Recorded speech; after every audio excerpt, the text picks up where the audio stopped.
might be to random people, and it might be to the 3 people who actually watch this, but maybe one of you will get something out of it. So that makes it worth my time, I guess. So basically this is gonna be about what I feel it's like to be in love with a shitty person.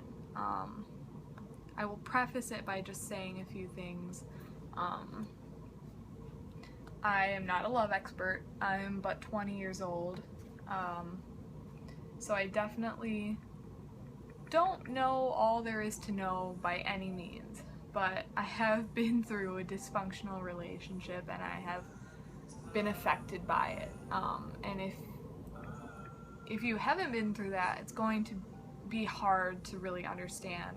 A lot of us who have been through something like that are perceived as weak and pathetic and desperate for love and don't want to be alone and stuff like that, and it's totally not true. I mean, it could be true for some people, but in my case, when I was like 15 going on 16, I was in like my first committed relationship that lasted for just under 3 years. So, and that's a pretty important time, I think, in like your social development and stuff like that. So it definitely was, it was a lot of my life, and a lot of it was spent me projecting a lot of my own insecurities and unresolved issues onto this person. I know I took a lot out on them because I just didn't want to face a lot of what was going on inside. So I'm 18 and we break up, and now I'm like, holy shit, like, what do I do, kind of? Almost immediately after that, though, I did become involved with someone else who I had been friends with for a while me and this person had been dating. So this guy, what do we call him? We'll call him Dick. No, not Dick. How about, I just don't want to use the real name. I'm just gonna say this person. We became involved and started spending a lot of time together basically right after the breakup. So I actually, yeah, at this point I think I was like 19. Yeah, I was like 19 when we started seeing each other, and he was a few years older than me. And at the beginning, it was great, okay? Like, a lot in common. And this person was so funny to me, and we just, it was great. Like, we would have great conversations, and that's what I love. Like, I love deep conversations, and I love funny people, and I love movies, and this person was all about movies and stuff. And I was like, oh my gosh, like, where have you been all my life, kind of? Like, it felt like our brains were just, like, on the same wavelength, you know? It sounds cheesy, but it's true. So yeah, of course, at first people, you know, are like, oh, it's infatuation, and maybe that's true, but I instantly was just so, like, enthralled with this person, and that's where I think my mistake was. I had known that he didn't have a good track record and had some history and stuff, but I was like, oh, maybe it will be different with me. Maybe, you know, I can change that. That you can't change people, you know? So yeah, I basically was all in. I was super just into him and just wanted things to move forward. But things kept getting in the way. He made it seem like it was going somewhere, but there was always kind of this excuse as to why it couldn't happen. And I fully believed it, you know? He had said, I love you on more than one occasion. So I was just like, it's gonna happen, like, yeah. And we did have some agreements, like, at one point we were agreeing, like, not to see other people and stuff like that. So I was like, it'll be worth it. And then things started happening. The bad things started happening. Like, and also let me say that this has been ongoing for like almost 2 years now. And a lot has happened. We have been through a lot together, me and this person. So I still think of that and I'm like, how does that mean nothing? But that's another story.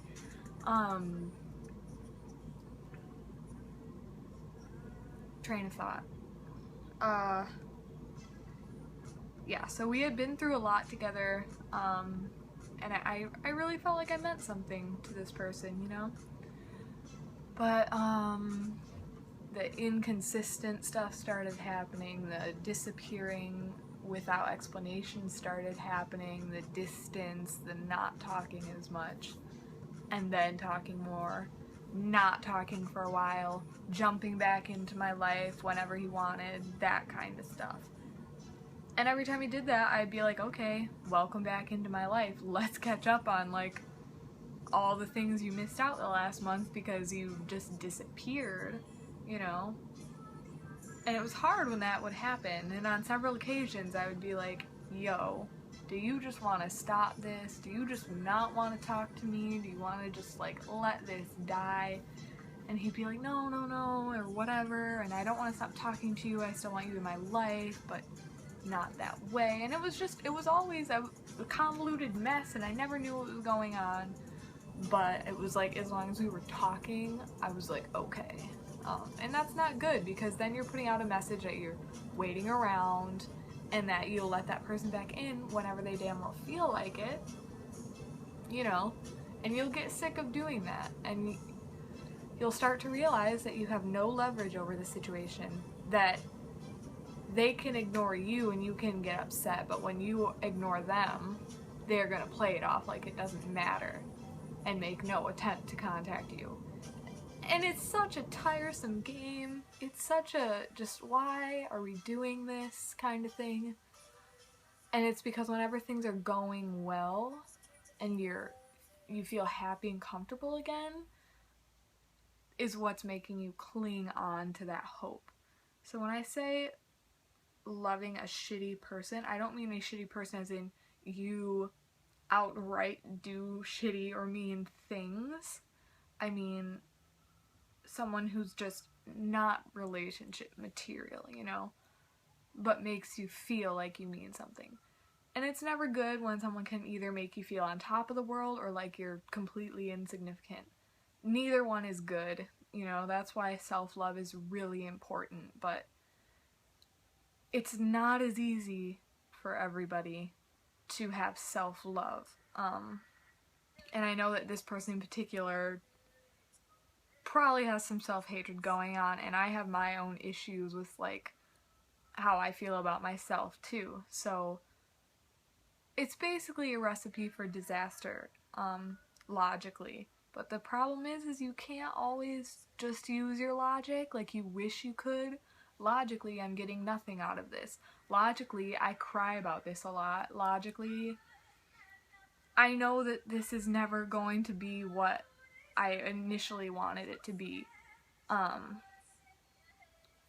If we could be entirely logical about that, then yeah, we would cut it off before it even got to that point of you being so invested and so personally hurt. We would have cut it off a while ago. But the thing is like, you can't just be entirely logical about it. Because you look back and you're thinking about the times where it did seem like more, you know? Like, you're not... It makes you forget about, like, everything else. And yeah, it sucks. To love someone like that is hard. You wonder about them. You wonder if they're okay. If they're with someone else. It's definitely rough, for sure. And it's hard to not take it personally. I think if there's one thing you take away from this, it's that it's not you and it's not your fault. And that's what your friends are going to tell you, or anyone you go to. He just knows that you're too good for him, blah, blah, blah, blah, blah, blah. That may be true, but you can't spin it that way. you just in general have to just know that it's nothing to do with you, and you can't help people who don't want to be helped, and you can only rely on yourself for your own happiness.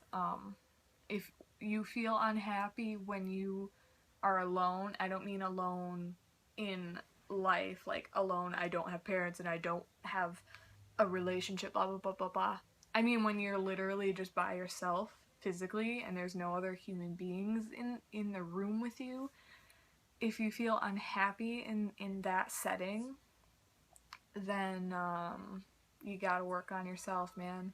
Like, you're gonna be told it so many times, but like, right now, trying to get myself back up, and trying to do things that I want to do when I want to do it, how I want to do it, and just be happy by myself is definitely step one.